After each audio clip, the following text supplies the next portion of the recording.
नमस्कार दोस्तों, a very good morning to all of you.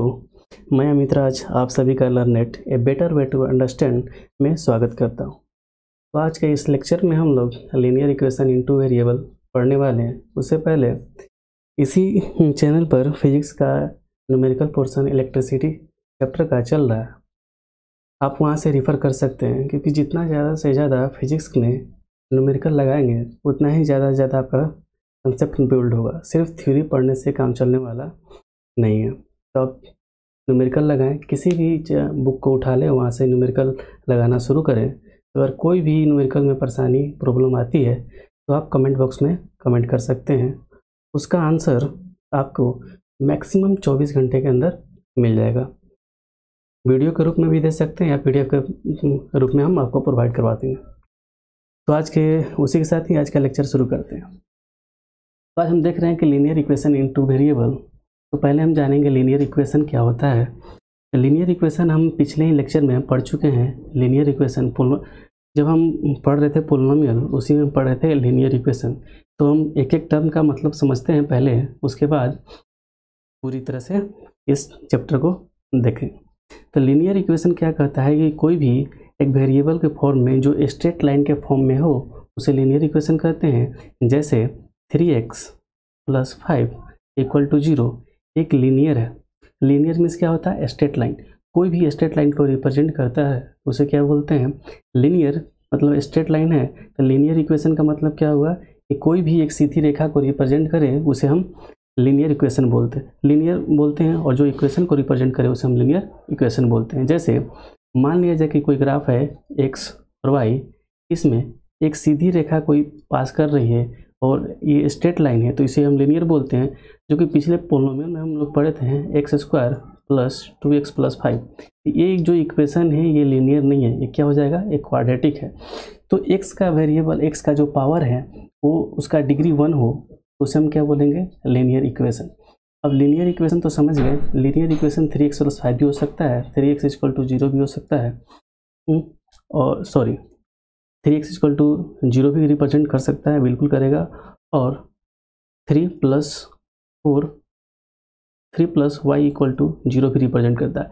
एक यहाँ पर x वेरिएबल है, यहाँ पर एक y वेरिएबल है, तो दोनों दो वेरिएबल हैं।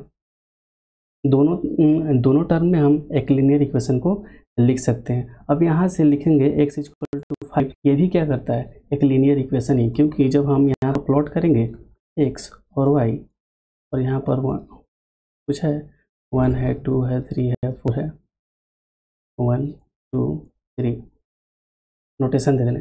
x = 5 है या x = मान लेते हैं 2 है, तो x = जो 2 है तो x पर 2 1 2, x = 2 जो इक्वेशन होगा वो ग्राफ में y के पैरेलल x = 2 पर रिप्रेजेंट करेगा। ठीक है, x = 2 जो लाइन होता है वो y के पैरेलल होता है, x पर होता है। x = 2 y लाइन के पैरेलल होगा। ठीक, तो y = अगर मान लिया जाए y = समथिंग, y = 3 दे दिया, तो y = 3 जो लाइन होगा यहाँ से x के पैरेलल जो होगा y = 3, ये जो हुआ y = 2 होगा, और ये जो लाइन हुआ x = 2 हो जाएगा। जो लाइन स्ट्रेट लाइन को रिप्रेजेंट करेगा, जो इक्वेशन स्ट्रेट लाइन को रिप्रेजेंट करता है उसे लीनियर इक्वेशन बोलते हैं। अब इतना तो पार्ट समझ गए कि लीनियर इक्वेशन क्या होता है। अब आते हैं इन टू वेरिएबल। तो पहला वेरिएबल हम देखें कि x एक वेरिएबल है, और दूसरा एक y देख लिए, y ये भी एक वेरिएबल है। ठीक है, तो x और y दो हमारे पास वेरिएबल है, और इनमें हमको इक्वेशन लिखना है, और उसमें आगे जितने भी बात होंगी उसमें हम लोग करेंगे। ठीक है, तो हम linear equation in two variable का एक फॉर्मेट होता है सिंपल सा, ax + by + c = 0। मान लेते हैं कि ये एक स्टैंडर्ड फॉर्मेट है, ये एक है linear equation in two variable, जहाँ पर अब यहाँ पर जो लिखा गया है a और b और c क्या होना चाहिए? a 0 के बराबर नहीं होना चाहिए और b भी 0 के बराबर नहीं होना चाहिए। c 0 के बराबर हो या ना हो कोई फर्क नहीं पड़ता है। ठीक है, तो a 0 के बराबर नहीं होना चाहिए, क्योंकि अगर ये 0 हो गया, अगर ये जो ये अगर a इक्वल टू 0 लिख दिया तो मेरे पास बचेगा सिर्फ कितना term, B Y plus C equal to 0। Linear equation in two variable ये नहीं हो जाएगा, सिर्फ ये लीनियर इक्वेशन होगा सिंगल वेरिएबल में। ठीक है, इतना बात समझ में आ रहा है। अब देखते हैं, हम क्या जाने कि A x plus B Y plus C equal to 0 A linear equation in two variable का एक बेसिक इक्वेशन है, स्टैंडर्ड इक्वेशन है। इसी पर सारे हैं। इसका एग्जाम्पल हम देख लेते हैं। एग्जाम्पल देखोगे तो 3x plus 4y equal to 0 ये भी होता है। 3x plus 5y plus 7 equal to 0।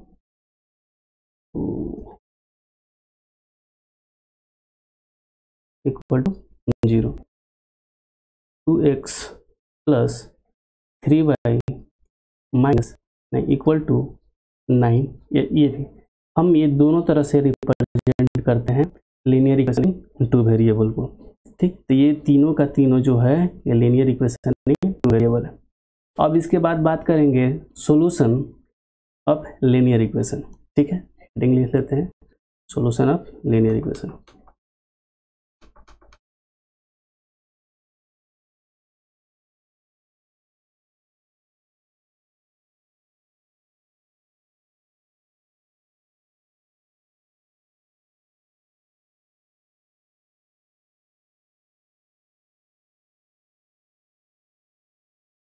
हम पोलिनोमियल में पढ़े थे जीरोज के बारे में।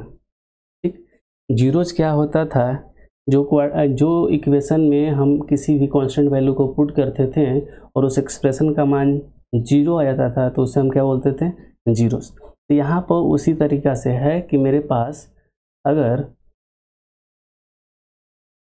ए एक्स प्लस इक्वल टू 0 है तो एक्स और वाई का ऐसा एक्स का एक वैल्यू और वाई का एक वैल्यू जो इसमें पुट करें तो इसका मान 0 आ जाए, उसे हम बोलेंगे solution of the linear equation. या ऐसे कह सकें कि A x plus B y equal to minus C. अब क्या होगा कि एक्स का ऐसा एक वैल्यू, वाई का ऐसा एक वैल्यू जो दोनों इसमें हम पुट करें तो हमारे पास कितना आना चाहिए मान, माइनस सी के बराबर आ चाहिए। तो एक्स और वाई का जो मान होगा उससे हम सॉल्यूशन ऑफ लीनियर इक्वेशन। तो मान लेते हैं कि let X equal to beta जो है वो सॉल्यूशन है लीनियर इक्वेशन का। ठीक है, इतना बात समझ में आ रहा है। अब एक एग्जांपल से देखते हैं कि इसमें हम प्रूफ करें कि इतना ही मतलब अल्फा और बीटा दोनों सॉल्यूशन है। ठीक है, तो यहाँ से एक क्वेश्चन लेते हैं। क्वेश्चन में 5x माइनस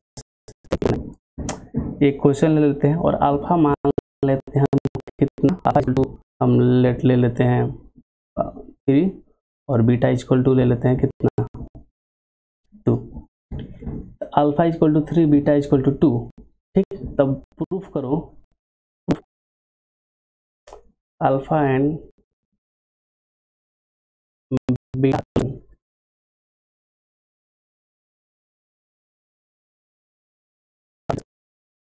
तो हम पुट कर देंगे, अल्फा मीन्स क्या है, जो एक्स की जगह पुट होगा उसको अल्फा मान लेते हैं और वाई की जगह पुट होगा उसको बीटा माने हैं। तो 5 इंटू 3 कितना हो जाएगा 15 माइनस 3 इंटू 6 ये 9 आएगा। तो हमारे पास LHS आ गया ना। तो यही होता है कि अगर पुट करने के बाद LHS RHS से बराबर आ जाए, या फिर हम अगर स्टैंडर्ड इक्वेशन में लिखेंगे means X plus B Y plus C equal to 0 लिखेंगे तो LHS का मान 0 आ जाए। तो जो कांस्टेंट वैल्यू के साथ LHS का मान 0 आया या जो कांस्टेंट वैल्यू के साथ LHS बराबर RHS आया उसे हम क्या बोलेंगे, सॉल्यूशन ऑफ लीनियर इक्वेशन बोलेंगे। अब हम पढ़ते हैं simultaneous linear equation in two variable.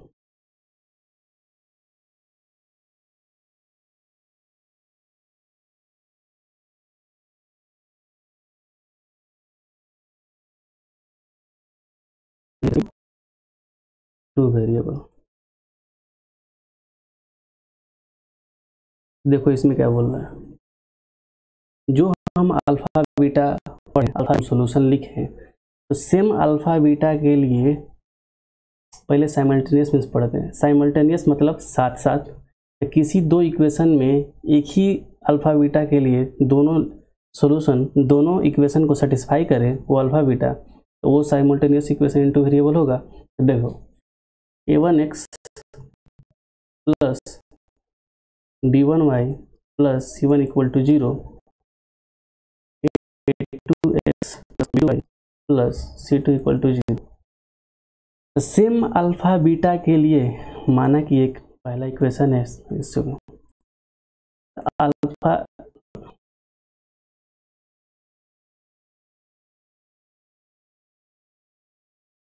Alpha Y beta मान लेते हैं, ये सॉल्यूशन है। तो सेम अल्फा और बीटा के लिए दोनों इक्वेशन सेटिस्फाई करेगा, तो उसे हम क्या बोलेंगे, simultaneous linear equation in two variable. दो वेरिएबल में एक ही अल्फा बीटा सेटिस्फाई करे तो उसे हम simultaneous equation in two variable बोलेंगे। अब इसका एग्जांपल देखते हैं। एग्जांपल में मान लो x प्लस वाई, दूसरा इक्वेशन क्या, x minus Y equal to 2, x equal to 6 and y equal to 4, x equal to 6 and y equal to 4 अगर हम दोनों इक्वेशन में पुट करें तो दोनों इक्वेशन को ये क्या कर रहे हैं, पूरी तरह से सेटिस्फाई। पहला इक्वेशन में लिखोगे 6 x equal to 6 y equal to 4 करोगे 6 प्लस, सेकेंड इक्वेशन में 6 माइनस 4 करोगे तो कितना आ रहा है, 4 है। दोनों एक ही साथ दोनों इक्वेशन को सेटिस्फाई करें, 6 और 4 एक ही साथ दोनों इक्वेशन को सेटिस्फाई कर रहे हैं, इसीलिए बोलेंगे simultaneous linear equation in two variable. इस तरह के एग्जांपल को हम बोलेंगे simultaneous linear equation in two variable. समझ में आ रहा है? कोई भी डाउट हो तो बेझिझक कमेंट सेक्शन में पूछो, उसका उत्तर हम 24 घंटा मैक्सिमम, मैक्स टू मैक्स 24 घंटे के अंदर देने का कोशिश करेंगे। समझ में आ रहा है? तो इसी कॉन्सेप्ट पर बस एक क्वेश्चन देख लेते हैं। मान ले क्वेश्चन देख लेते हैं इसमें। तो क्वेश्चन में क्या है, x इक्वल टू 5 दे रखा है, y इक्वल टू 2 दे रखा है।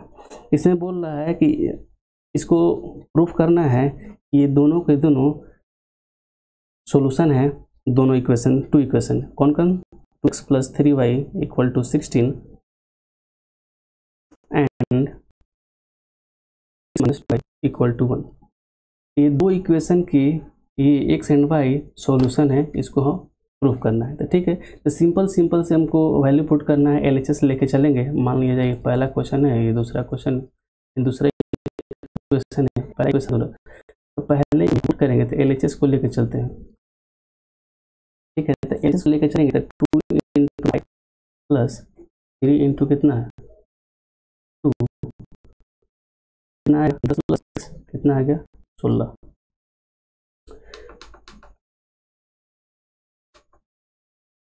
16 आ गया। तो हमारे पास कितना आ गया, LHS इक्वल टू RHS आ गया ना। दूसरे इक्वेशन को भी देख लेते हैं। x इक्वल टू कितना है 5 माइनस 2, y इक्वल टू कितना है 2, 5 माइनस 4 कितना आ जाएगा 1। यहाँ ये LHS इक्वल टू RHS हो गया, और ये x एंड y का वैल्यू दोनों कर रहे हैं, तो इसी को बोलते हैं साइमल्टेनियस इक्वेशन। कोई भी एक फिक्स्ड अल्फा और बीटा का वैल्यू किसी भी दो इक्वेशन में साथ ही साथ सेटिस्फाई करते हैं, तो उसे हम simultaneous linear equation into variable बोलते हैं। ठीक है, तो इसको बोला जाता है, समझने के लिए आप क्वेश्चन बनाने के लिए समझ लो कि x अल्फा x और y का एक ऐसी वैल्यू दो इक्वेशन में साथ ही साथ सेटिस्फाई करे। ठीक है, अब आगे बढ़ते हैं, अगला कंसेप्ट देखते हैं। ठीक है, तो अब हम पढ़ेंगे सिस्टम ऑफ लीनियर इक्वेशन कितने तरह के होते हैं। तो देखते हैं सिस्टम ऑफ लीनियर इक्वेशन में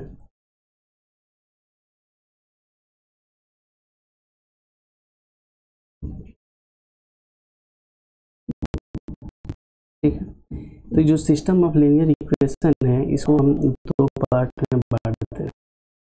first consistent and second inconsistent. ठीक है, तो कंसिस्टेंट और इनकंसिस्टेंट दो सिस्टम ऑफ लीनियर इक्वेशन होते हैं। तो कंसिस्टेंट किसे बोलते हैं, इनकंसिस्टेंट किसे बोलते हैं, इसको हम देखते हैं। तो बोल रहा है कि कंसिस्टेंट उस सिस्टम ऑफ लीनियर इक्वेशन को बोलेंगे जिसमें एट लीस्ट क्या हो, at least one solution possible हो। कम एक सॉल्यूशन हो उसे हम क्या बोलेंगे, कंसिस्टेंट। मीन्स कम से कम एक्स एंड वाई का एक के मानने पॉसिबल हो जिसके थ्रू हमारा लीनियर इक्वेशन सेटिस्फाई हो, उसे हम क्या बोलेंगे, कंसिस्टेंट। इनकंसिस्टेंट का मतलब क्या होता है, कोई भी सॉल्यूशन नहीं हो, there is no solution at all, तो उसे हम क्या बोलेंगे, इनकंसिस्टेंट। इनकंसिस्टेंट उसे बोलेंगे जिसमें कोई सॉल्यूशन ना हो, कंसिस्टेंट उसे बोलेंगे जिसमें एट लीस्ट वन सॉल्यूशन हो। ठीक है, तो इसका हम एग्जांपल देख लेते हैं, कौन सा कंसिस्टेंट होता है, कौन सा इनकंसिस्टेंट होता है। तो एग्जांपल हम पहले पढ़े थे वही हम and X minus Y equal to कितना, तो यहाँ पर x इक्वल टू कितना आया था 6 एंड y इक्वल टू कितना आया, इसकी एक सॉल्यूशन पॉसिबल है, इसलिए क्या बोलेंगे, इसको कंसिस्टेंट बोलेंगे। एक से ज़्यादा भी सॉल्यूशन पॉसिबल हो तब भी हम इसको कंसिस्टेंट ही बोलेंगे, और सॉरी कोई सॉल्यूशन पॉसिबल ना हो उसे हम क्या बोलेंगे, इनकंसिस्टेंट। इनकंसिस्टेंट का एक एग्जांपल देख लेते हैं, X Y equal to 3 and plus 2y equal to 6। यहाँ पर x और y का ऐसा कोई भी वैल्यू पॉसिबल नहीं हो जो इन दोनों इक्वेशन को साथ ही साथ सेटिस्फाई करे। ठीक है, ये दोनों जो एग्जांपल है वो इनकंसिस्टेंट का है, नो सॉल्यूशन हो गया। एक्स और वैल्यू पॉसिबल नहीं हो और यहाँ पर एक्स और वाई का वैल्यू क्या है, एक एक्स और वाई का वैल्यू पॉसिबल है, तो इसलिए हम इसको कंसिस्टेंट बोलेंगे। यहाँ पर नो सॉल्यूशन मीन्स कोई भी एक्स और वाई का ऐसा कोई भी मानने पॉसिबल नहीं है जो इस दोनों इक्वेशन को सेटिस्फाई करे, इसलिए इसको क्या बोलेंगे, कंसिस्टेंट। ठीक है, तो अब हम देखेंगे कि साइमल्टेनियस लीनियर इक्वेशन को कैसे सोल्व करते हैं। तो पहले हम ग्राफिकल अप्रोच पढ़ेंगे, उसके बाद हम लोग विदाउट ग्राफिकल अप्रोच ऐसे ही प्रोसीड करेंगे। तो फर्स्ट हम लोग ग्राफिकल मेथड से अप्रोच करेंगे। तो ग्राफिकल मेथड में केसेस आएंगे, केसेस को पढ़ेंगे, उसके बाद सोल्व करना सीखेंगे। ठीक है, तो हम आगे पढ़ने वाले हैं।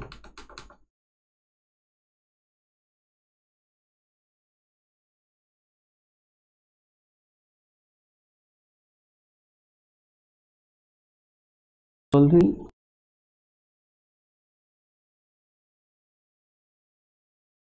Linear equation.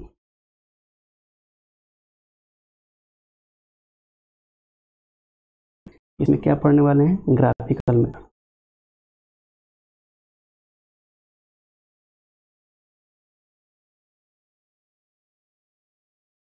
ग्राफ हम कैसे इसको अप्रोच करेंगे, कैसे सोल्व करेंगे, ये हम पढ़ने वाले हैं।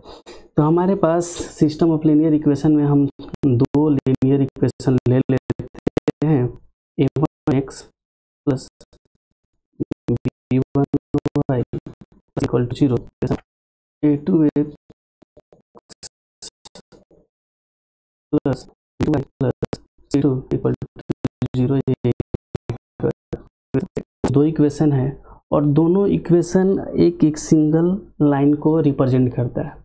हर एक लीनियर इक्वेशन एक लाइन को रिप्रेजेंट करता है। ठीक है, तो मान लिया जाए कि ये एक लाइन को रिप्रेजेंट करता है जिसका नाम है L1 और ये एक लाइन को रिप्रेजेंट करता है नाम है L2। ठीक है,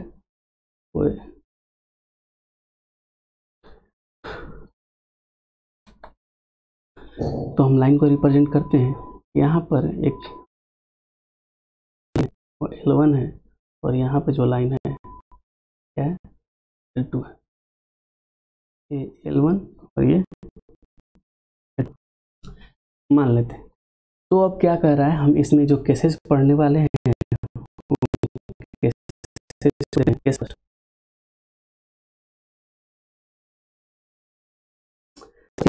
ये दोनों लाइन, जब ये दोनों लाइन एक पॉइंट पर इंटरसेक्ट करेंगे,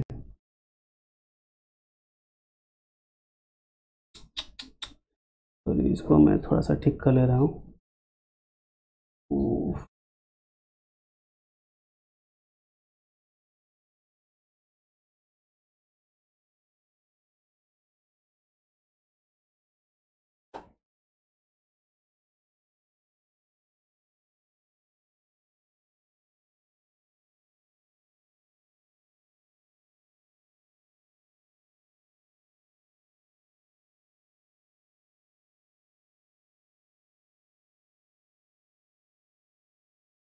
ठीक है,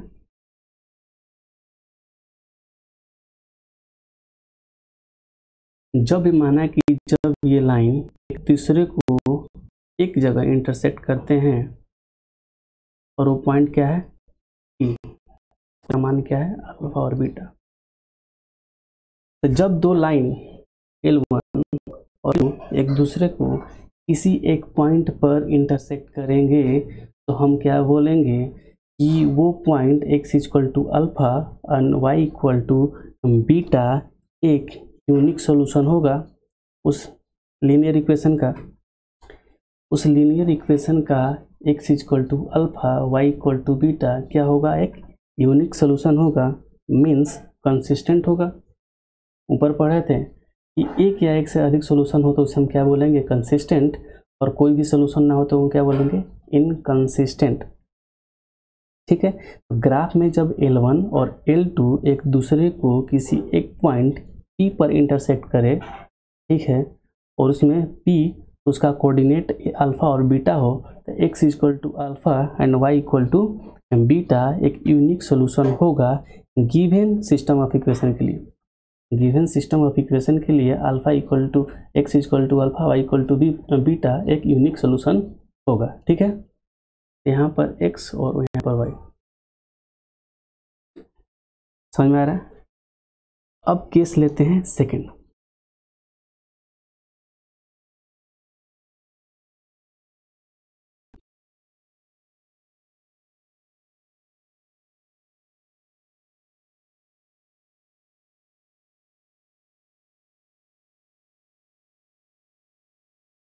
तो सेकंड केस में क्या बोल रहा है कि अगर दो लाइन L1 और L2, दो लाइन L1 और L2 एक दूसरे पर कोइंसाइड कर जाए। कोइंसाइड मतलब एक दूसरे पर आ जाना, उसे हम क्या बोलते हैं, कोइंसाइड। जैसे कि एक यहाँ पर एक लाइन है L1 और इसी के ऊपर दूसरा लाइन L2 आ जाए, इसी के ऊपर दूसरा लाइन क्या आ जाए, L2, तो उसे हम क्या बोलेंगे, कोइंसाइड करना बोलते हैं। ठीक है, तो माना कि दो लाइन L1 और L2 दोनों एक दूसरे पर कोइंसाइड कर जाए, तो उसमें हम कितने सॉल्यूशन आएंगे, इन्फिनाइटली मेनी सॉल्यूशन होगा गिवन इक्वेशन का। गिवन इक्वेशन का इन्फिनाइटली मेनी सॉल्यूशन पॉसिबल होगा। ठीक है, ग्राफिकल मेथड में L1 और L2 एक दूसरे को कोइंसाइड कर जाएं तो इन्फिनाइटली मेनी सॉल्यूशन पॉसिबल होता है। ठीक है,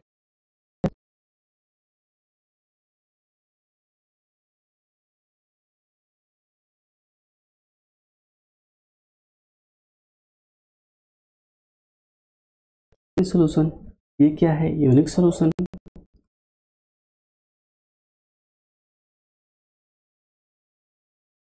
ठीक, अब थर्ड केस क्या बोलता है, अब बोल रहा है कि इन्फिनिटी मेनी सॉल्यूशन से क्या मतलब है। देखो, ये यहाँ पर भी कोइंसाइड कर रहा है, मीन्स यहाँ पर भी इंटरसेक्ट कर रहा है, यहाँ पर भी इंटरसेक्ट कर रहा है, यहाँ पर भी इंटरसेक्ट कर रहा है, ऐसे इनफिनाइट इंटरसेक्शन है।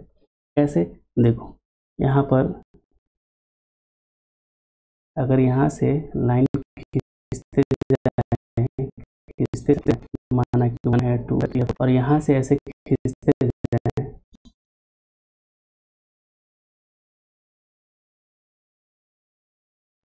यहाँ मान लेते हैं x plus y equal to और x प्लस टू, अब बोल रहा है कि इसका इन्फिनेटली मेनी सोल्यूशन पॉसिबल है। क्यों? क्योंकि देखो यहाँ पर 1 + 1 करेंगे तभी 2 आएगा ना, ठीक है। ये 2 ऐसे एग्जाम्पल नहीं है, तो जब 2 लिखेंगे तो ये 2 ये 4 से पास नहीं करेगा, इसका जब 2 लिखेंगे ये पास करेगा कितना से? 2 से। 2 से पास करेगा तो यहाँ से हम ये 1 लिख देते हैं, 1 लिखते हैं।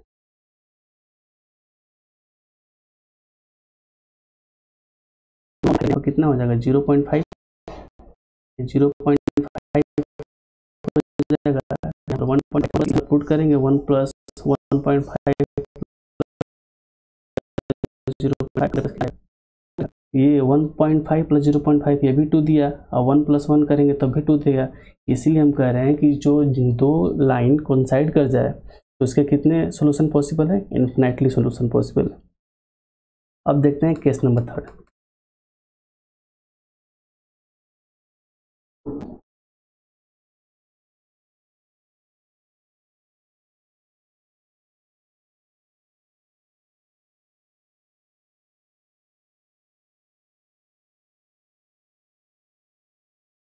तो केस 3 में क्या बोलता है कि जब दो लाइन ग्राफिकल अप्रोच में जब दो लाइन एक दूसरे के पैरेलल हो, ठीक है, जो एक लाइन ऐसे है और सीधा नहीं हुआ, देखते हैं इसको सीधा करते हैं।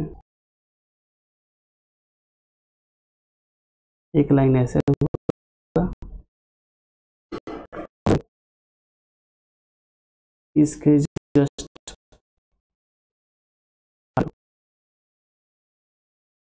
पैरेलल का मतलब क्या होता है कि दूसरे को अनंत काल तक नहीं काटे, इंटरसेक्ट ना करे, तो उसे हम क्या बोलते हैं? Parallel line. L1 L2 means दो लाइनों के बीच परपेंडिकुलर डिस्टेंस हमेशा बराबर हो हर जगह पर, उससे हम पैरेलल कहते हैं कि दो लाइन एक दूसरे को अनंत काल तक कभी ना काटे, इंटरसेक्ट ना करे, उसे हम क्या बोलते हैं? पैरेलल लाइन बोलते हैं। नदी के दो किनारे कभी ना मिले, उसे हम क्या बोलते हैं? पैरेलल लाइन बोलते हैं, ठीक है ना। x यहाँ पर x और y, तो दो लाइन एक दूसरे से कभी ना मिले वो पैरेलल लाइन है। तो ऐसी दो इक्वेशन लीनियर इक्वेशन हो तो उसे हम क्या बोल रहे हैं? उसका कभी भी कोई सॉल्यूशन पॉसिबल नहीं होगा। जब दो लाइन एक दूसरे से पैरेलल हो तो उसका कोई भी उस सिस्टम ऑफ इक्वेशन का कोई भी सॉल्यूशन उपलब्ध नहीं होगा और उसे हम उस सिस्टम ऑफ इक्वेशन को क्या बोलते हैं? इनकंसिस्टेंट। उसे हम इनकंसिस्टेंट बोलेंगे। 3 केस हम लोग पढ़ें। पहला केस बोलें कि जब, देखो समराइज करता हूँ तीनों केस को।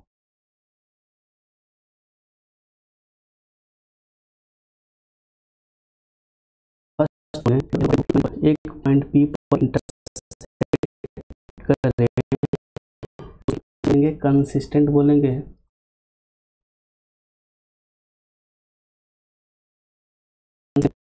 जब L1 L2 एक पॉइंट पर कट करे उसे हम कंसिस्टेंट बोलेंगे और वो क्या होगा? L1 और पॉइंट अल्फा बीटा क्या होगा? Unique solution.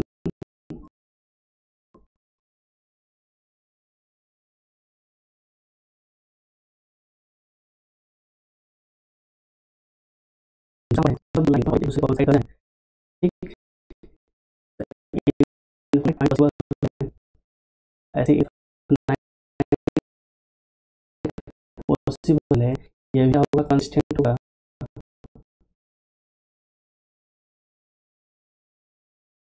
और होगा एटलीस्ट।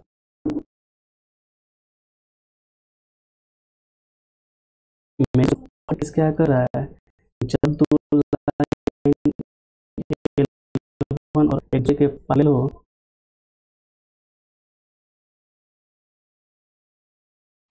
कंसिस्टेंट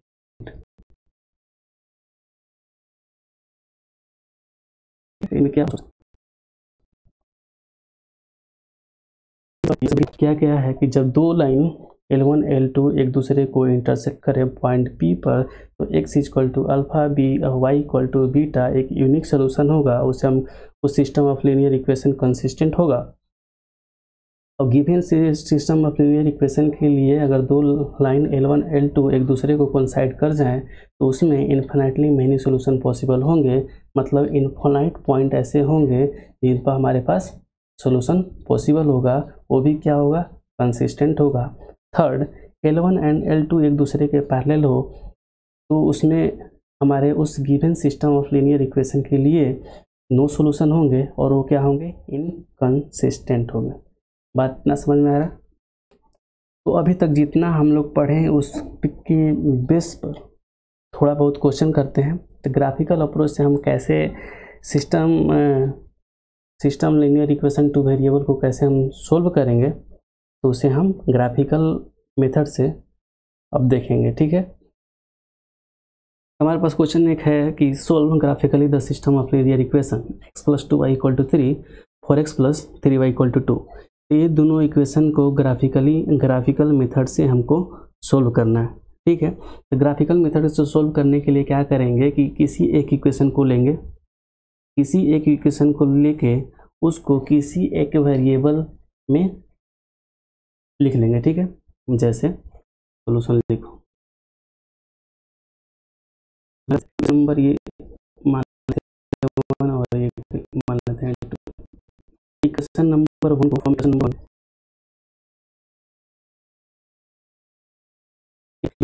लिख लेते हैं। y में सारे इक्वेशन को हम y में लिख लेते हैं। ठीक है, y में लिखेंगे तो कितना हमारे पास बचेगा, y = 3 - x 2 बचेगा। इसको हम सोल्व करेंगे, मेरे पास कितना आएगा, y का तो y आ गया। हम यहाँ पर x और y में एक रिलेशन लिखेंगे। x का मान, x एक वेरिएबल है तो x का वैल्यू अपने से पुट करने के बाद y हमारे पास कितना आएगा वो हम लिखेंगे। ठीक है, एक टेबल बनाएंगे टेबल के रूप में। यहाँ पर एक टेबल लिखो, देखो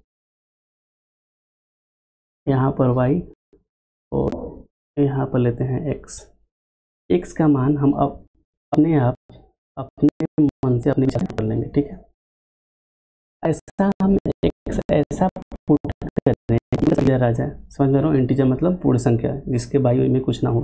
ठीक है, ऐसा मान हम x का रखेंगे कि y का मान एक पूर्ण संख्या है। जैसे x का मान अगर यहाँ पर 1 रखते हैं, x का 1 रखेंगे तो y का मान कुछ आएगा, मतलब कि इंटीजर नहीं आएगा। अब यहाँ पर देखो x का मान कितना और रखें, ये 2 से कट जाए, ये पूरा टर्म 2 से कट जाए तो 3, इसमें अगर -1 और ऐड कर दें, -1 तो कितना हो जाएगा पूरा टर्म 4, और 4 में आपका क्या हो जाएगा, 2 से डिवाइड करेंगे तो 2 आ जाएगा, पूरी तरह से कट जाएगा, तो यहाँ पर -1 लिखो। ठीक है, और इसमें इसको पूरी तरह से कटाने के लिए हम कैसे लिख सकते हैं, इसमें 6 मत लिखो, और सोचो क्या हो सकता है, 5 3 8 लो 6 ले लेते हैं, यहाँ पर लिखते हैं 6। 3 वैल्यू पॉसिबल बहुत ज़्यादा हो जाएगा। ठीक है, 3 वैल्यू से हम एक स्ट्रेट लाइन को आसानी से कर सकते हैं। तो अब 1 के क्रॉस अगर यहाँ पर 1 पुट करेंगे, 3 - 1 कितना हो जाएगा, 2 2 डिवाइडेड बाई 2 = 2 कितना हो जाएगा, 1, यहाँ 1 आएगा। अब 3 -1 तो 3 - -1 3 + 1 कितना, डिवाइड बाई 2 कितना करेंगे तो हो जाएगा कितना, 2। अब आते हैं 3 - 6 करेंगे कितना हो जाएगा, -3 आएगा मेरे पास। अब -3 डिवाइडेड बाई 2 कितना, 1 कितना आ जाएगा, 1.5 कितना, -1.5 हमारे पास। इस इक्वेशन को, ये जो देख रहे हो कि x का जो मान है हम 1 - 1 6, ये अपने आप लिखें, अपने विचार से, अपने मन से,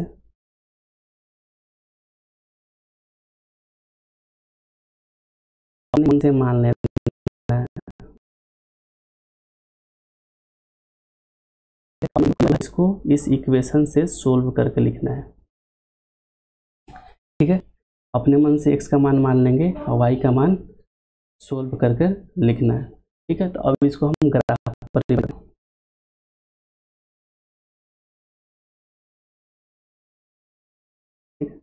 यहाँ पर ले लेते हैं 1 2 3 4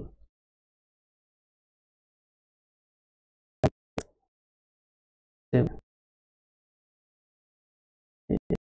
x लेते हैं 1 2 3 4 5 6। ठीक है, या नेगेटिव टर्म भी लिख लेते हैं इसको, -1 माइनस।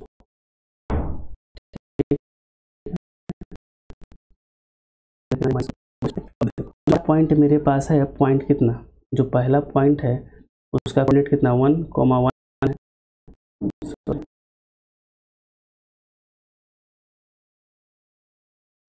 1,1 है। दूसरा क्या है P1 P2 -1,2 है, P3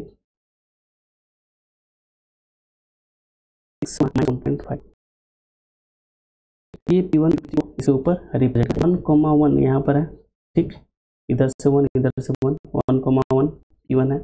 क्या रिप्रेजेंट कर रहा है -1, x में -1 और y में 2, तो यहाँ पर रिप्रेजेंट कर रहा है 2। ठीक, और P3 क्या रिप्रेजेंट कर रहा है 6 -1.5, इधर से 6 ऐसे, x में 6 और y में 1.5, तो यहाँ से ऐसे ऐसे ले जाए, ये बचेगा यहाँ पर। तो इन लाइनों को एक दूसरे से हम मिला देंगे, थोड़ा सा टेढ़ा होगा, टेढ़ा होगा। ठीक है, ये रहा पॉइंट P1, ये रहा पॉइंट P2। ठीक, तो ये हमारे पास एक ग्राफ आया, बात समझ में आ रहा है। इस तरह से एक ग्राफ आया, अब एक इक्वेशन से एक ग्राफ आया और दूसरा इक्वेशन है 4x + 3y = 2। तो यहाँ से हम इसको सोल्व करेंगे y के रूप में, तो y 2 - 4x चार्ट बनाएंगे।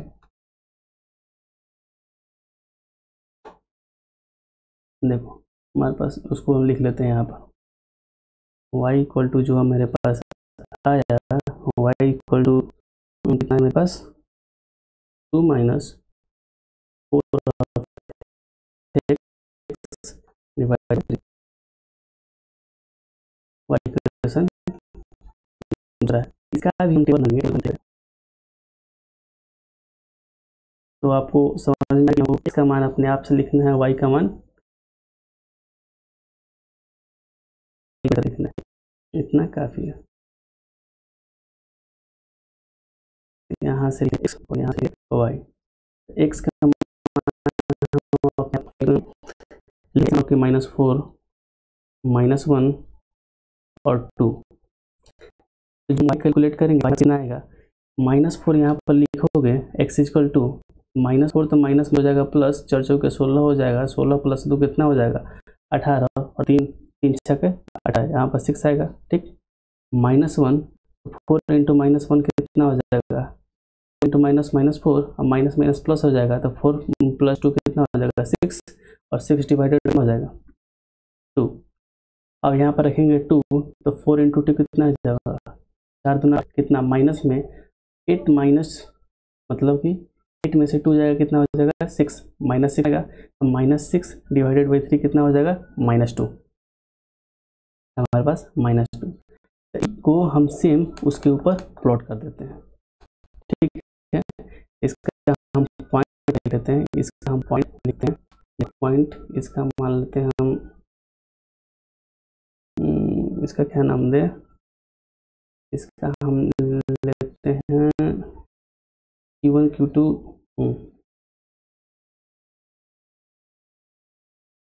क्यों कहते हैं पॉइंट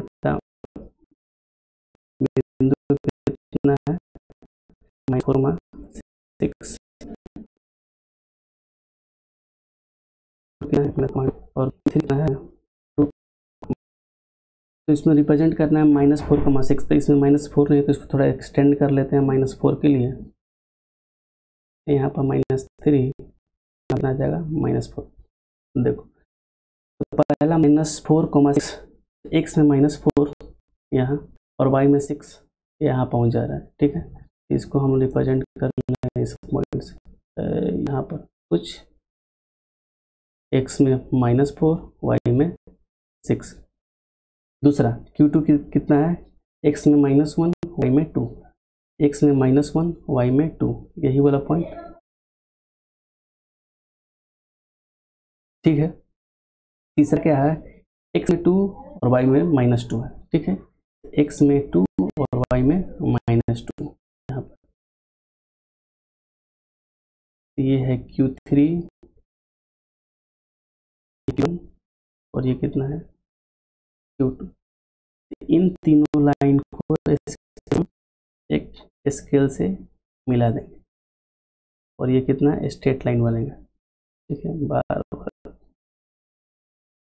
एक्सटेंड कर लेते हैं, ये थोड़ा एक्सटेंड हो गया है।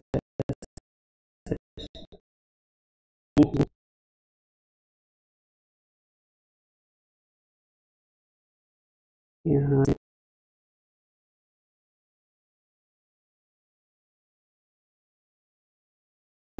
दो लाइन जो है L1 और L2, ये दोनों लाइन एक दूसरे को इंटरसेक्ट किया किस पर, P2 पर, 2,-1। जो इसका कोऑर्डिनेट है यहाँ पर देखो, कोऑर्डिनेट कितना है 2,-1।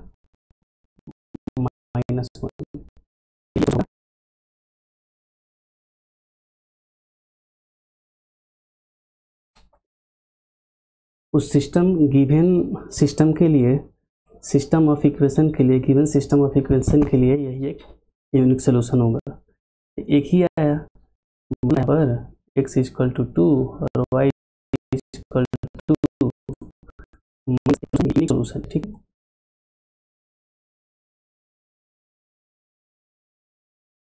यूनिक सोल्यूशन एक लौता सिस्टम ऑफ लीनियर इक्वेशन। ये दोनों सिस्टम ऑफ लीनियर इक्वेशन के लिए x = 2 y = -1 एक सॉल्यूशन होगा। बात समझ में आ रही है। तो इसी तरह से हमको फॉर्म करना है। इसका स्टेप क्या है, मैं फिर से रिकॉल करवा दे रहा हूँ। इस सिस्टम ऑफ लीनियर इक्वेशन में दो हमारे पास इक्वेशन दिए रहेंगे लीनियर का। तो हमारे पास दो इक्वेशन क्या है, पहला जो हाईलाइटर जो कितना x + 2y, दूसरा क्या है 4x + 3y + 2। दो में बारी बारी से एक एक इक्वेशन से साथ बढ़ेंगे। इक्वेशन 1 से हम y निकाल लेंगे, y में एक इक्वेशन लिख लेंगे। ठीक है, y में इक्वेशन लिखने के बाद x का मान हम इक्वेशन से हम कैलकुलेट कर लेंगे। ठीक है, उसी तरह से ये फ्रॉम इक्वेशन 2 रुक जाओ,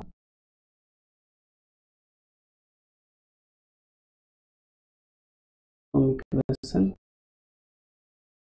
ठीक है, y का x के फॉर्म में, y x के फॉर्म में यहाँ पर लिख लेंगे। x का मान अपने आप लिख लेंगे जो हम नीचे लिख रखा है। ठीक है, देखो x का मान अपने आप लिख रहे हैं, y का मान हमको उस इक्वेशन से, इस इक्वेशन से हमको कैलकुलेट करना है। इक्वेशन से y का मान कैलकुलेट कर लिए तो यहाँ से 3 पॉइंट यहाँ, मतलब जितने हम पॉइंट लेना चाहे उतने आएंगे, लेकिन 3 सफिशिएंट पॉइंट होंगे इनको लिखने के लिए। तो 3 पॉइंट यहाँ से कैलकुलेट करनी है, 3 पॉइंट यहाँ से कैलकुलेट, और दोनों को जितने पॉइंट हम निकाले हैं दोनों को इस ग्राफ पर प्लॉट कर लेंगे और स्केल से तीनों पॉइंटों को मिला लेंगे। ठीक है, एक लाइन 1 यहाँ से जो लाइन 1 निकला पॉइंट प्लॉट कर लेंगे। प्लॉट करने के बाद स्केल से मेजर कर लेंगे, स्केल से मिला लेंगे। उसके बाद जो Q वाला है इसको हम निकाल लेंगे। इक्वेशन 2 से हम जो पॉइंट निकालेंगे उसको भी हम एक स्केल से मिला देंगे, तो 2 हमारे पास लाइन बन जाएगा। और दोनों लाइन L1 और L2 जिस पॉइंट पर कटेगा वो एक यूनिक सोल्यूशन होगा। उसका एक्स कोऑर्डिनेट मतलब कि अल्फा बीटा जो है उसका x इक्वल टू जो आएगा और y इक्वल टू जो आएगा वो यूनिक सोल्यूशन होगा। अगर एक पॉइंट पर कटा है तो वो यूनिक सोल्यूशन होगा system given system of equation के लिए। समझ में आ रहा है? जो हमारे पास इक्वेशन दिया गया है उसके लिए x इक्वल टू 2 और y इक्वल टू -1 एक क्या हुआ सोल्यूशन होंगे। और ये कैसा सोल्यूशन है? यूनिक सोल्यूशन है और इसको हम क्या बोलेंगे? कंसिस्टेंट। कंसिस्टेंट क्यों? कि एक से ज़्यादा अगर सोल्यूशन हो किसी भी सिस्टम ऑफ लीनियर इक्वेशन के लिए तो उसे हम कंसिस्टेंट बोलेंगे, और किसी भी सिस्टम ऑफ लीनियर इक्वेशन में कोई भी सोल्यूशन ना आए तो उसे हम क्या बोलेंगे? Inconsistent, no solution. No solution inconsistent, one या वन से ज़्यादा सोल्यूशन कंसिस्टेंट। ठीक है, एक और एग्जाम्पल लेके समझते हैं। तो जो नेक्स्ट क्वेश्चन है हमारे पास, इसमें हमको प्रूफ करना है कि जो सिस्टम ऑफ लीनियर इक्वेशन दिया गया है वो क्या है? इनकंसिस्टेंट है। इनकंसिस्टेंट मतलब नो सॉल्यूशन। तो इसका मैंने अप्रोच बताया था कि पहले इक्वेशन 1 और इक्वेशन 2 को अलग अलग लिखकर उसमें हम देखें, पहले ग्राफ बना लेते हैं। तो फ्रॉम इक्वेशन इसको हम मान लेते हैं इक्वेशन नंबर 1 और ये है number 1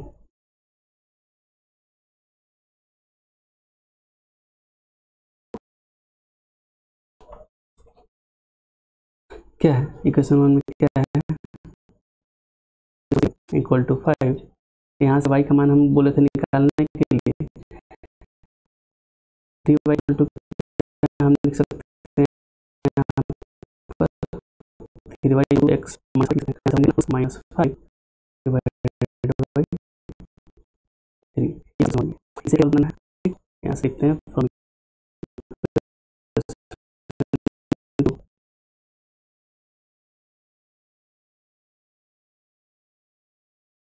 6y minus 4x equal to 3। इसमें मान निकाल लेंगे y का मान x का में 3 प्लस 4x। हम दोनों का अब टेबल बना लेते हैं।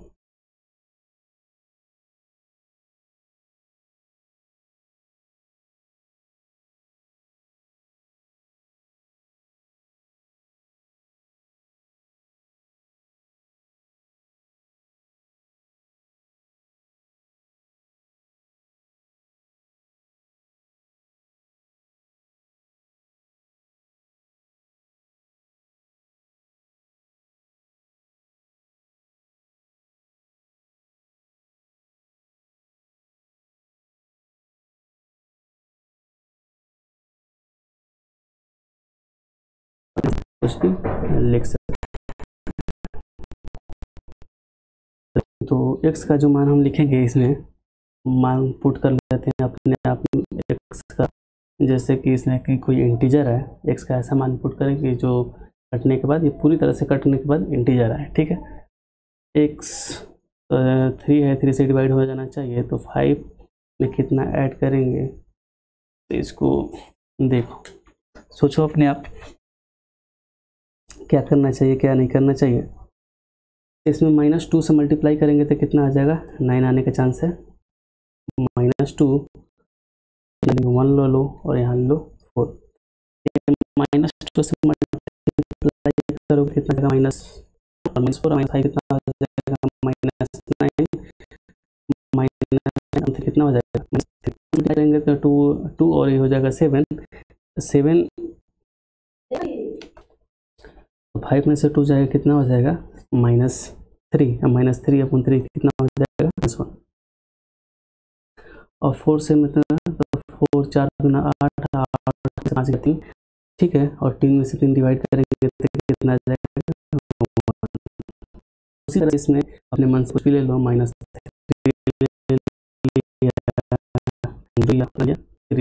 तो हम किसी करेंगे तो मेरे पास कितना आएगा? -3/2 2/2 और 5/, ये जो दोनों वाला है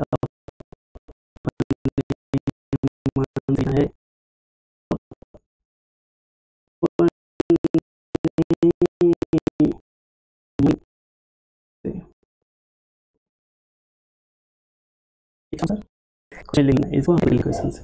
ठीक है, y का मान अब हम इसका ग्राफ बना लेते हैं, उसके बाद हम इसमें प्लॉट कर देंगे। ठीक है, तो इसका ग्राफ बनाते हैं। देखो,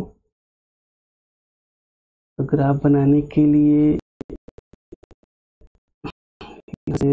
में जाते हैं। भैया आ जाओ।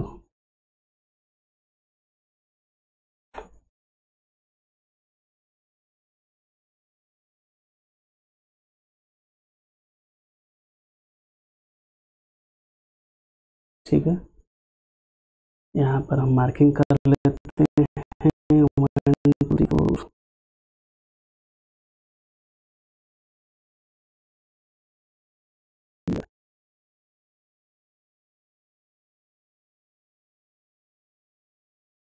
हो गया।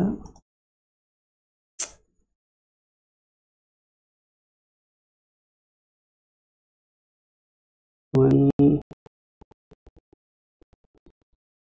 2 3 4 5। कितना तक मैक्सिमम वैल्यू कितना है मेरे पास? सफिशिएंट है। इसमें -1 -2 -3 -4 -5 तक सफिशिएंट मेरे पास।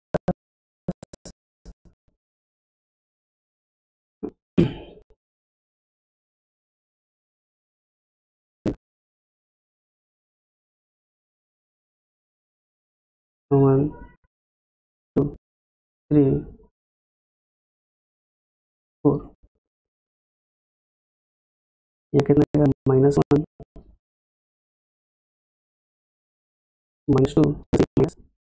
जो मेरे पास पॉइंट आया है, पहले इक्वेशन से मान लिया जाए कि इससे जो लाइन मेरे पास आएगा, इससे जो लाइन आएगा वो L1 आएगा। जो लाइन कितना आएगा? L1 को हम जो करेंगे, वो जो L1 का 2 एंड होगा, PQ मान लेते हैं। ठीक, तो पॉइंट कितना करना? -2, -3। देखो, ये -2, x में -2 और y में -3 यहाँ पर। ठीक, दूसरा क्या है? 1 -1 है, x में 1 और y में कितना है? -1। और कितना है? x में 4 और y में कितना है? -1। x में 4 y में -1 है, x में 4 और y में 1 है। यहाँ पर इन तीनों लाइन को हमको मिला देना है। ठीक है, होगा आप लोग को स्केल से ग्राफ पेपर पर मिला। ठीक है, ये मान लेते हैं यहाँ पर।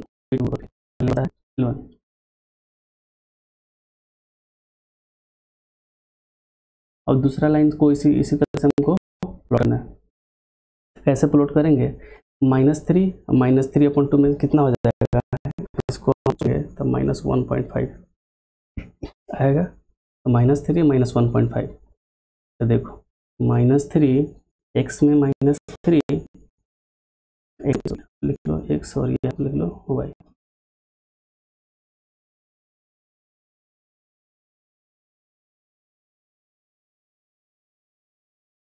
x में -3 y में, और उसके बाद दूसरा पॉइंट क्या पर रहा है? 0। 1/2 0.5 हो जाएगा। इसको सोल्व करेंगे तो कितना आएगा? 0.5 0.5। x में 0, y में 0.5 यहाँ पर आएगा। और इसको सोल्व करेंगे तो कितना आएगा मेरे पास?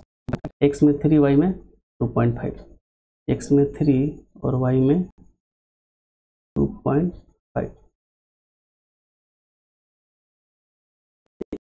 इन तीनों जब लाइन को हम करेंगे,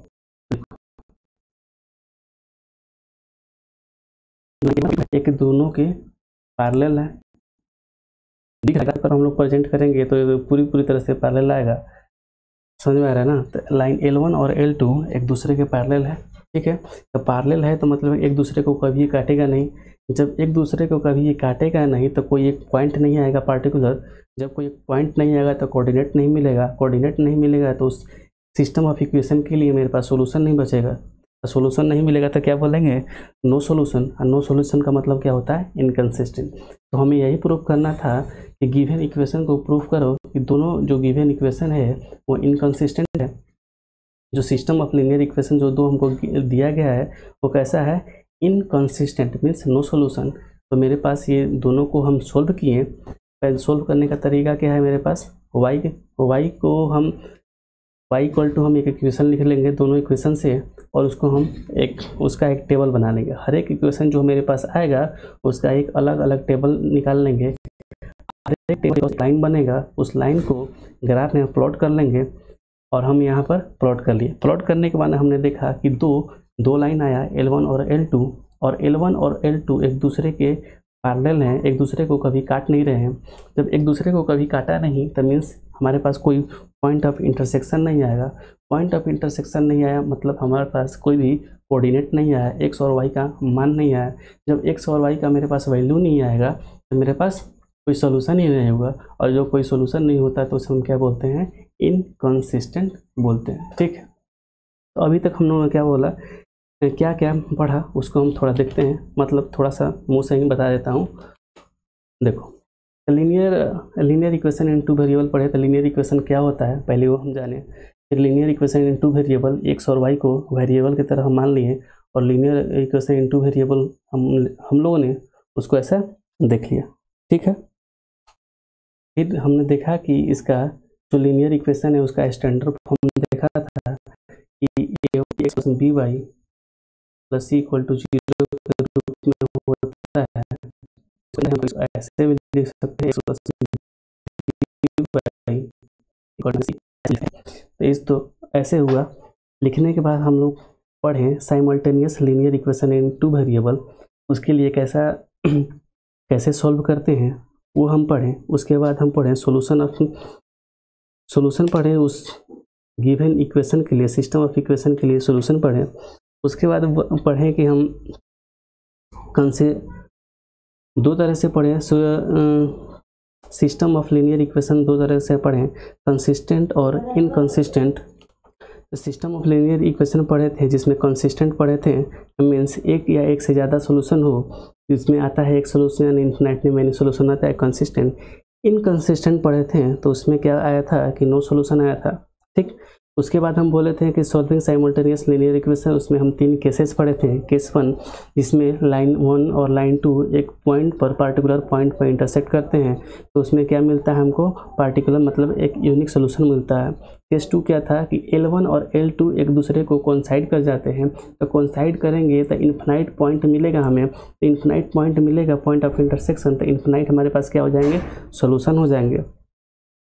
थर्ड क्या पढ़े थे कि जब L1 और L2 दोनों एक दूसरे के पैरेलल हो जाएं, मतलब दोनों एक दूसरे को कभी कट ना करें, तो कट नहीं करेंगे तो क्या होगा, कोई भी मेरे पास कोऑर्डिनेट और पॉइंट नहीं मिलेगा। कोऑर्डिनेट और पॉइंट नहीं मिलेगा तो मीन्स क्या, एक्स और वाई का वैल्यू नहीं मिलेगा, और एक्स और वाई का वैल्यू नहीं मिलेगा तो मेरे पास